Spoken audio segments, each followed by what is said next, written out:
Vous êtes-vous déjà demandé pourquoi certaines personnes semblent gagner beaucoup d'argent avec leur entreprise, et ce presque sans effort, alors que beaucoup d'autres luttent pour développer la leur? Après avoir observé certaines des personnes les plus prospères au monde, je me suis rendu compte qu'elles avaient tout un point commun essentiel. Elles comprennent parfaitement comment le comportement humain est influencé.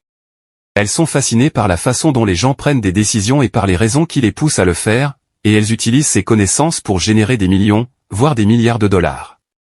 Comprendre la façon dont les gens décident est la pierre angulaire de toute réussite, qu'il s'agisse de persuader quelqu'un de sortir avec vous, de rallier d'autres personnes à une cause importante, ou de créer une entreprise florissante qui rapporte des millions.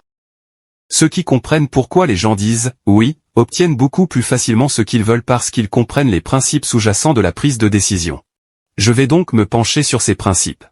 Pendant que nous les parcourons, pensez à une entreprise prospère, à un entrepreneur ou à une personne influente que vous admirez, et réfléchissez à la manière dont ils appliquent ces idées. Bonjour à tous, et bienvenue sur le Titan Cuirassé, une chaîne où vous pouvez apprendre sur l'investissement, les finances personnelles, la gestion de l'argent, la psychologie, et sur beaucoup d'autres sujets d'éducation financière, parce que les écoles ne vont pas le faire à votre place.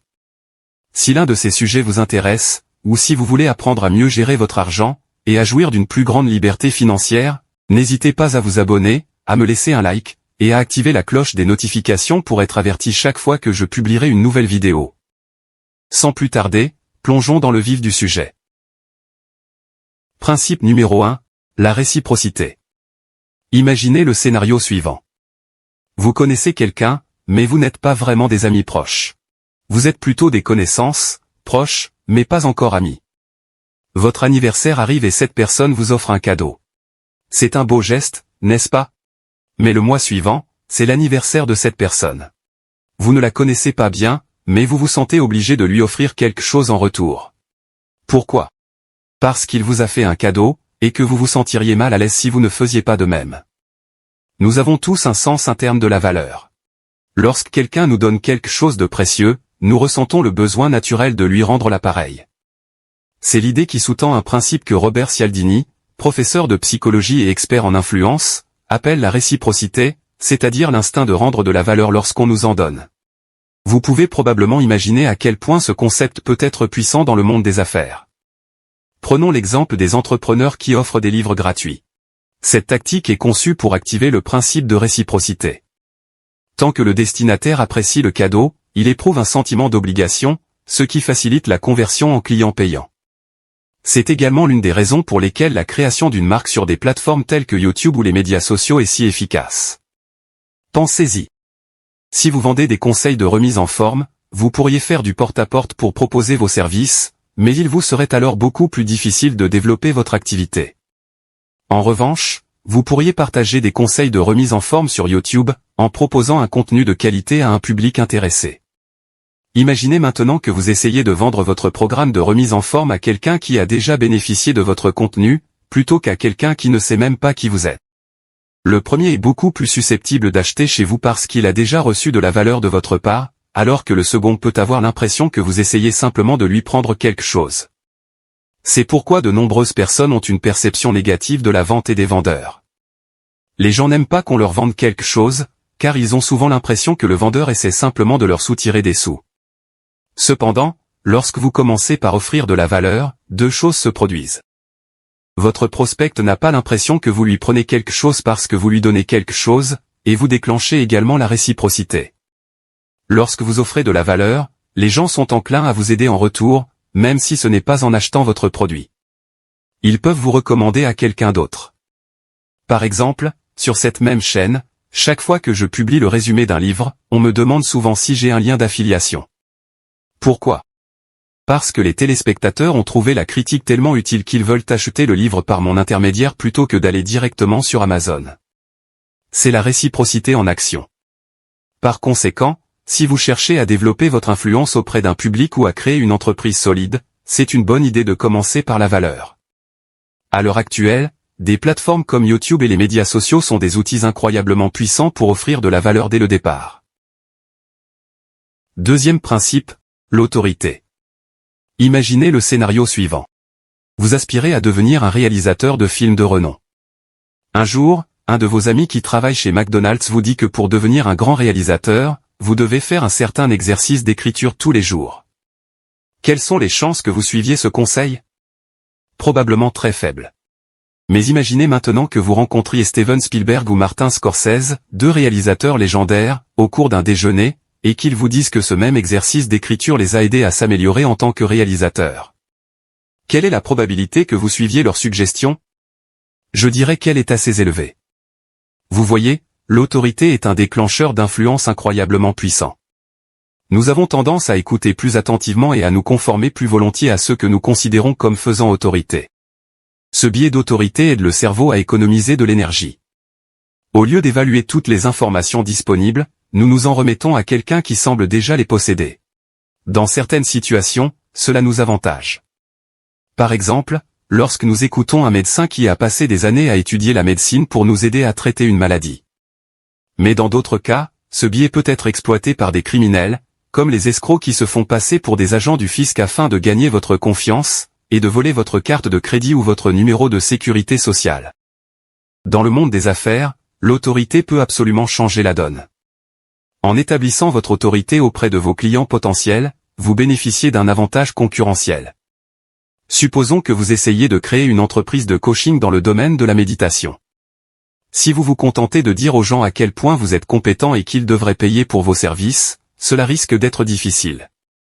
Même si vous êtes excellent dans ce que vous faites, vos clients potentiels ne le savent pas encore.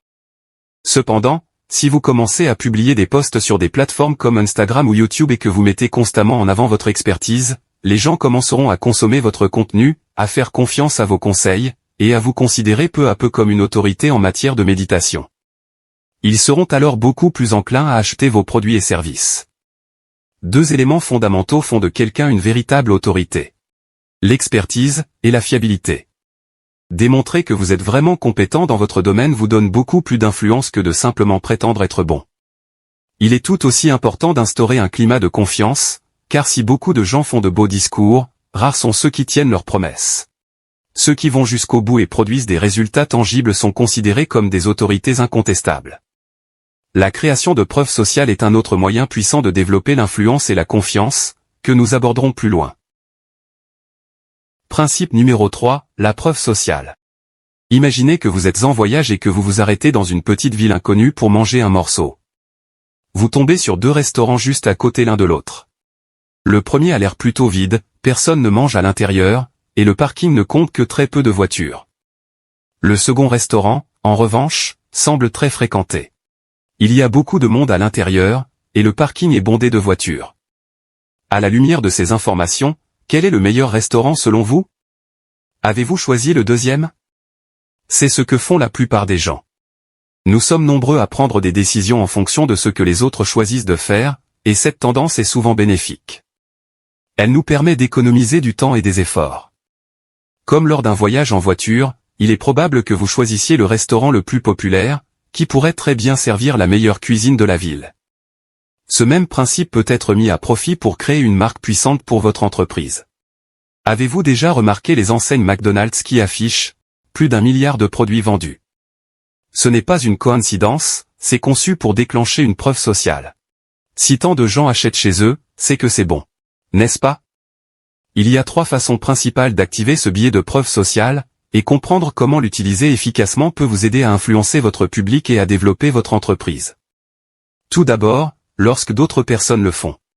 Comme dans le cas du restaurant, si vous pouvez démontrer que d'autres personnes achètent votre produit, cela constitue une preuve sociale. Cela amène l'acheteur potentiel à penser. Si d'autres personnes achètent ce produit, peut-être devrais-je le faire aussi. Prenons l'exemple de produits qui sont devenus extrêmement populaires du jour au lendemain, comme le pet rock dans les années 1970, ou le fidget spinner plus récemment. Ces produits ont pris une telle ampleur, pas parce que tout le monde en voulait un, mais tout simplement parce que tout le monde en avait un. Ce même concept s'applique au monde des rencontres. Si vous voyez un homme entouré de plusieurs femmes, cela déclenche naturellement une preuve sociale qui le rend plus attrayant pour les autres. Dans le domaine des rencontres, ce phénomène est souvent appelé présélection, et c'est un moyen très efficace de générer de l'attirance. Deuxièmement, les gens comme moi le font. Il s'agit d'une forme plus ciblée de preuve sociale. Imaginez par exemple, que vous vendiez une assurance commerciale à des entreprises locales. Vous pourriez mentionner que de grandes entreprises utilisent votre assurance, ce qui pourrait les impressionner.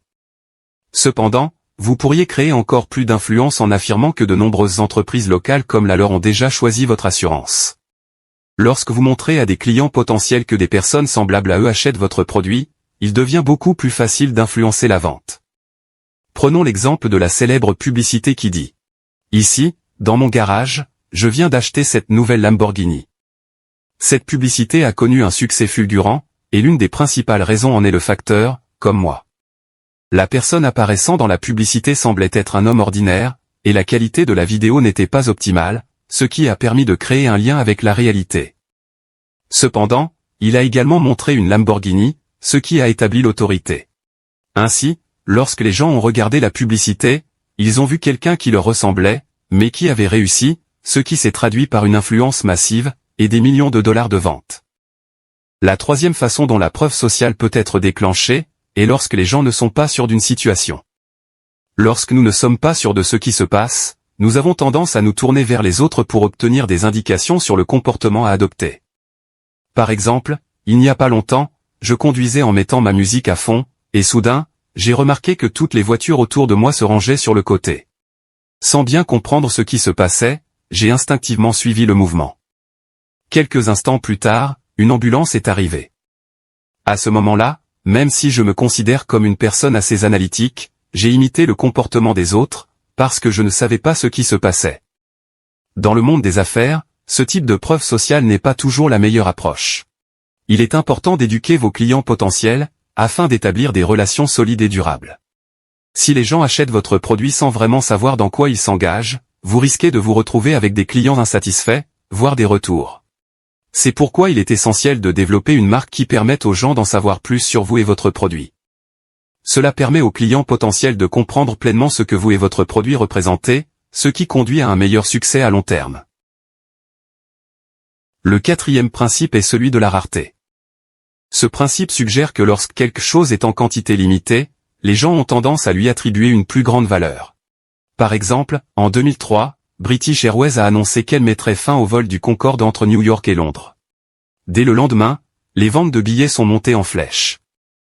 Ce qui est intéressant, c'est que le service est resté inchangé, il n'y a pas eu d'amélioration, et les prix n'ont pas baissé. L'explosion de la demande s'explique par le fait que les vols étaient sur le point d'être interrompus, ce qui les rendait plus exclusifs. Les avions Concorde étaient déjà rares. C'étaient les avions commerciaux les plus rapides, volant à 2 fois la vitesse du son, et se déplaçant à des altitudes bien plus élevées que la plupart des autres avions. Mais l'annonce de leur arrêt a amplifié leur valeur perçue aux yeux du marché. Alors, comment utiliser la rareté pour influencer les autres, qu'il s'agisse d'acheter votre produit, d'investir dans votre entreprise, ou même de vous promouvoir au sein d'une société? Il ne s'agit pas seulement de mettre en avant les avantages de ce que vous offrez, mais de souligner ce qui le rend unique, et ce que le prospect risque de perdre s'il ne passe pas à l'action. Si vous regardez bien, vous verrez des tactiques de pénurie partout en ligne. Par exemple, lorsque vous réservez un vol, vous pouvez voir un avis disant « Il ne reste que 3 places à ce prix ». Ou lorsque vous réservez une chambre d'hôtel, vous verrez souvent quelque chose comme « 13 personnes cherchent cette chambre en ce moment ». Ces tactiques créent un sentiment d'urgence et de perte potentielle, en utilisant la rareté pour vous inciter à prendre une décision. Le cinquième est le principe du contraste. Cette idée met en évidence la façon dont nos perceptions peuvent être façonnées par les informations que nous rencontrons au préalable. Voici une expérience facile à réaliser. Remplissez 2 seaux. L'un d'eau tiède, et l'autre d'eau glacée. Lorsque vous mettez votre main dans l'eau tiède, vous avez l'impression qu'elle est tiède. Mais si vous placez d'abord votre main dans l'eau glacée, puis dans l'eau tiède vous semble soudain beaucoup plus chaude. La température n'a pas changé, mais la perception que vous en avez a changé, en fonction de ce que vous avez ressenti en premier. De nombreuses entreprises utilisent ce principe pour augmenter leurs bénéfices. Par exemple, Brunswick, une entreprise qui vend des tables de billard, a mené une petite expérience dans ses magasins. Au départ, ils ont été déçus parce que la plupart des clients avaient tendance à choisir les modèles les moins chers. Pour remédier à cette situation, ils ont décidé d'essayer quelque chose de nouveau. Pendant une semaine, les vendeurs ont suivi l'approche traditionnelle, montrant aux acheteurs potentiels les tables de billard du moins cher, au plus cher. La semaine suivante, ils ont inversé l'ordre, présentant d'abord les tables les plus chères. À leur grande surprise, ce simple changement leur a permis de réaliser 450 $ de plus par vente. Pourquoi? Lorsque les clients voyaient l'option la plus chère en premier, les tables de milieu de gamme paraissaient plus abordables en comparaison. Inversement, lorsque les tables les moins chères étaient présentées en premier, les options de milieu de gamme semblaient plus chères. En changeant simplement l'ordre de présentation des prix, Brunswick a pu influencer la perception des clients et augmenter ses ventes de manière significative. Voilà pour la vidéo d'aujourd'hui. Laissez-moi un commentaire ci-dessous et dites-moi lequel de ces principes vous a le plus surpris, et comment vous comptez les appliquer dans votre entreprise, ou dans votre vie personnelle. Si vous avez trouvé de la valeur à cette vidéo, n'oubliez pas de vous abonner, de me laisser un like, et d'activer la cloche des notifications pour être averti chaque fois que je publierai une nouvelle vidéo. Car j'en ai beaucoup d'autres de ce genre à venir prochainement, ainsi que des résumés de livres, et d'autres choses amusantes. Comme toujours, je vous remercie d'avoir regardé cette vidéo, et je vous donne rendez-vous dans la prochaine.